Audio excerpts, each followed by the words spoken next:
Hello and welcome to AAFT 24x7 Noida. Today we have honored to have with us Mr. Akhil Sharma, distinguished architect, who has joined us as a special guest at Global Fashion and Design Week. We welcome you, sir. Thank you so much for your precious time. My pleasure. Sir, can you tell us a little about your journey into architect? Like how has it been? How you started it? Okay. So it started when I was in my 10th class. Where I just saw some question paper related to architecture. Before that, I was not clear whether I have to do architecture or where and which field do I have to explore. I didn't even know which kind of skills I had. I was good in sketching, I was good in some sort of visualization, but the things were not clear to me. The day when I just saw that question paper, it was just a random question paper. I think my elder brother had given that question paper. I think it was a AIEEE exam question paper. So it was a question paper that was at the home lying, like doing nothing. I just saw it and I tried to solve that. There were 50 questions in that, and I think I solved 48 out of 50 without having any study or knowledge or any experience of that field. So I just cross-checked it later, and then I figured out there were 48 right answers to those 50 questions. And I think 2 were there which I didn't know.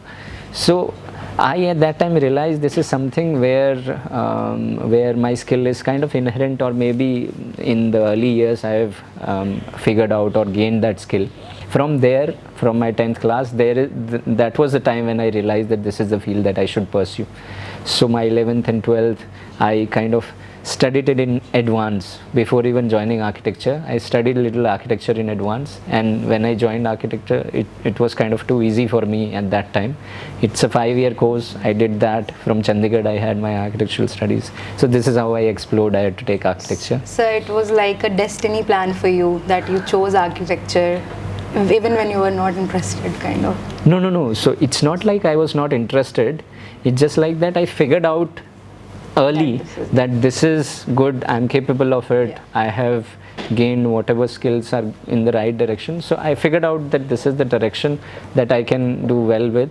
That's why it's not a destiny that by chance I got it. I just figured it out, and I just pursued and looked into my skills, and based on that I continued doing this. So sir, how do you see architect and fashion like influencing each other? So I should say architecture is just art plus structure. If I'm an artist, I will paint it on a canvas. It will not come out real. But architecture is whatever I paint. That means whatever I design, I have to get it executed. Interior designing is just whatever I design for the interiors, it has to be executed. Similarly, fashion, whatever I design in my mind, it has to be executed. So overall, art or design is something that happens in the mind, and when it executes, there are different fields. Architecture, when I make buildings; interiors, when I do the interior spaces; fashion, when I talk about clothing. So that's how the fields are almost same. Designing is same. It's just the outcome of how we want to use the design that is different. So that's how I feel. From inside, these are all connected. Design work. Art and design. True.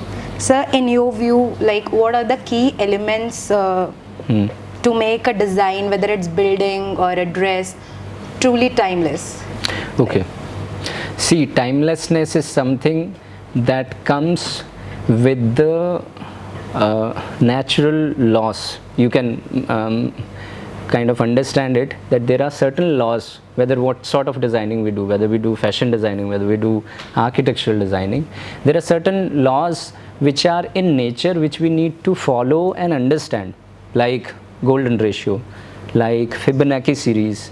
In mathematics also that is there. In designing there are basic shapes and proportions. So timelessness can only be achieved if we follow those numbers, those proportions, those colors properly according to the laws of nature. What I mean by laws of nature, if you see my hand, it has this length as 1, and this will be 1.6. If it is more than 1.6 or less than 1.6, it will not look good. That means nature has made the things beautiful if the proportions are right. If the proportions are bad, thing will not look good. That means these proportions are already in the nature. Every designer, whether fashion designer, architect, interior designer, whosoever the designer is, the good designer always understands the nature first and then does it. That's what I saw in your fashion show also, that certain beadings and the textures are all taken from nature. The more a designer understands these kind of things, the more he'll be able to make things timeless. There'll be timelessness into it. So nobody could have thought of the way you explained and connected nature and design. That is so beautiful. So what was your impression of the event and like the students' work showcased here? What you felt? Professional, I should say. Firstly, I was thinking the models who are walking are not the students, and I thought that these are, because it's a fashion show, it's for the designers. So maybe the designers are the students only, and the models are hired. But when I was coming from the staircase, I just saw those same students were also part of the gathering, and then I figured out that this is more professional. The professionalism was seen at, I should say, at the best form here. Thank you so much, sir. We would take it as a compliment that you liked it. So last, what's your favorite design era? Like in architect and in fashion, in design. What was that era that like you loved? See, I should say the things repeat on with time. But whether it is art or architecture or fashion designing, whatever you may take, when the repetition goes, repetition actually happens whenever there is an end to the complexity. Yeah. So things are in the beginning simple, they start becoming complex.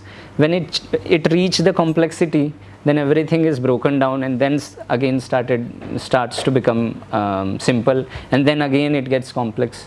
So in architecture, just giving you an example, like we started, I mean, the world started evolving the design with simple designs, like you can say Renaissance, Romanesque. Then it complicated itself and it became like Gothic, Baroque and Rococo. After Rococo, what happened? Everything had to be simplified. You can also see Gothic buildings like the one like, I'm forgetting the name, Sagrada Familia. The building is not even complete because it's so complex, it couldn't even be completed. Then after that, the design form changed and everything become like neoclassical, and after that everything got simple. So the era that I like is obviously not the plain era where the things are starting, but somewhere in the middle. I should say somewhere around 1200 AD to 1400 AD, where the Gothic and all that was not started, and it was the period of Romanesque and Renaissance. Renaissance especially I like more. Thank you so much, sir, for your precious time. It was lovely talking to you. Pleasure. For more such videos, keep watching AAFT 24/7 Noida.